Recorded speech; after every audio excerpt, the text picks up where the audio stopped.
Excited about Taylor Swift's wedding? Why parasocial is the Cambridge Dictionary's word of the year. Term defines the connection between fans and the famous, and could help to establish a line between admiration and obsession. At 7 p.m. local time on August 26, Taylor Swift and Travis Kelce announced they were getting married. The pop star and the athlete shared the news on Instagram in a post that was closed to comments, as are all of the singers, and not without reason. In the minutes, hours, and days that followed the announcement, news about the couple flooded in, including reactions from their friends like Selena Gomez and Patrick Mahomes, as well as U.S. President Donald Trump. Minutes after the bombshell, social media was filled with thousands of comments and reaction videos from fans celebrating the engagement, as if it were their own sister who was getting married. "I'm so happy for my dear friend Taylor Swift," wrote one ex-user, who describes themselves as a full-time Swiftie. "Just minutes after the announcement, did I just scream in my office? People had to come check on me," shared another. Some didn't understand the excitement. "Maybe you should rethink your life and see if you can get a new one." A user replied to someone who claimed to be screaming, crying, and even vomiting from the excitement.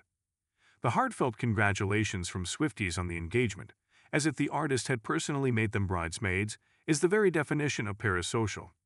The Cambridge Dictionary has just named this term, which describes the connection that someone feels between themselves and a famous person they do not know. Its word of the year. According to the dictionary's editor-in-chief Colin McIntosh, it captures the 2025 zeitgeist. The number of searches for it in the Cambridge Dictionary as well as on Google spiked on several occasions.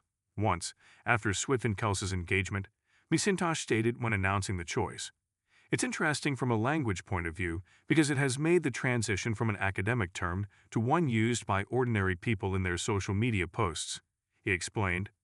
The academic term was coined by sociologists Donald Porton and Richard Wohl in 1956 at the dawn of the television era, as they sought to explain the deep connections that viewers were beginning to feel with the actors appearing in their home living rooms. Nearly 7 years later, the omnipresence of celebrities has gone much further as they themselves can share their personal lives on social media.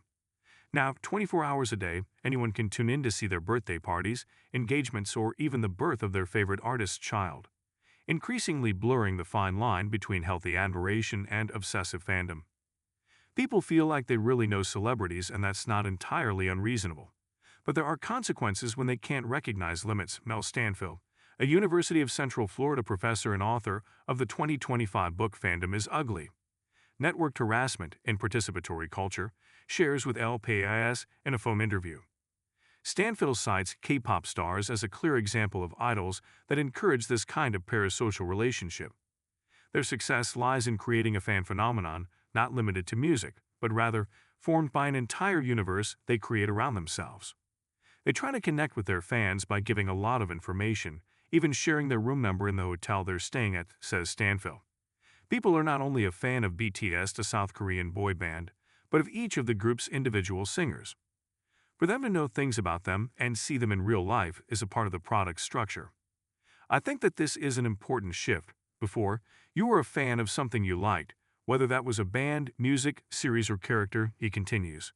But now there's no clear difference between the media you like, an album, a film, and the people who create it, which lends itself to fanaticism attached to a celebrity, with all the good and bad that comes with that. Let's start with the good. These asymmetric relationships can emulate the positive characteristics of reciprocal bonds like admiration, affection, and happiness. In an era in which isolation is growing at the same pace as hyperconnection, these interactions can function as a refuge from loneliness, says clinical psychologist and psychoanalyst José Ramón Ubieto, a professor at the University of Barcelona and author of Spanish-language books like Adictos o Amantes, Claves para una salud, Mental Digital, Addicts or Fans, Keys to Digital Mental Health, 2023. For celebrities, loyal followers can translate into sponsorships, contracts, and a lot of money. In exchange, the fan gets, or at least thinks they are getting, a certain kind of companionship. It can be the source of a lot of happiness and bring a sense of purpose to people's lives, adds Stanfield. The downside emerges when these emotions intensify and are joined by others, such as obsession or sadness. They can lead to isolation and emotional dependence, particularly in vulnerable, lonely people or those with low self-esteem, says Ubierto, referring to parasocial interactions, which can also occur between a person and an artificial intelligence, such as chatbots. Such vulnerability can even set the stage for deliberate deception, as demonstrated by the high-profile case of the fake Brad Pitts, who swindled thousands of dollars from several women by leading them to believe they were romantically involved with the actor. There can also be negative consequences for celebrities. A recent example is an incident involving Ariana Grande and Johnson Wen, a supposed fan who lunged at her on November 13 at the Singapore premiered Wicked, for good. Wen, who has been sentenced to 9 days in jail for disturbing the peace, had stated on his social media that he was going to meet his best friend, Ariana Grande. It can lead to a misperception of reality and cases of harassment, says Stanfill. But this is not inherent in parasocial relationships. It is the combination of them with someone who may have mental health issues or experience extreme loneliness. Some 62.4% of Spanish adolescents between the age of 11 and 17 follow at least one influencer who they see as a source of inspiration, and 26% have thought of them as a friend, according to a 2023 survey by Mafra Foundation and Spain's International University of La Rioja, UNR. It's very important to distinguish between connection and relationship. The parasocial is a connection that is also unilateral. You think that Spanish internet celebrity Abel Llanos is your friend, but Abel Llanos has no idea who you are, explains Ubiedo. A bond is a different kind of tie that requires physical presence and spending time together. If you only connect, there's no relationship, that's something else. To further explain the term parasocial, the Cambridge Dictionary uses the example of genuine empathy awakened by Lily Allen's new album, in which she opens up about her romantic failures after her breakup with actor David Harbour. Suddenly, there was an avalanche of people interested in every detail of the British singer's romantic life, driven by the need to show her their solidarity. The other big example cited by the dictionary's editor was, of course, Swift.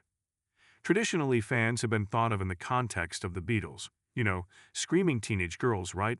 But fans are simply people who care about audiovisual content, and they care a lot, and they often form communities with other people who also care, Stanfill explains.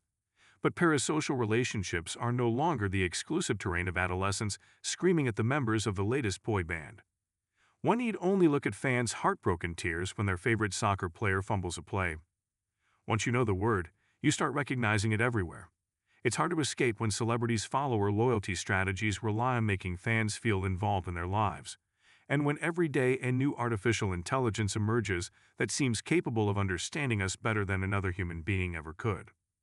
The problem arises when we trust that this relationship will help fill a void, instead of filling it with real relationships, says Ubiedo.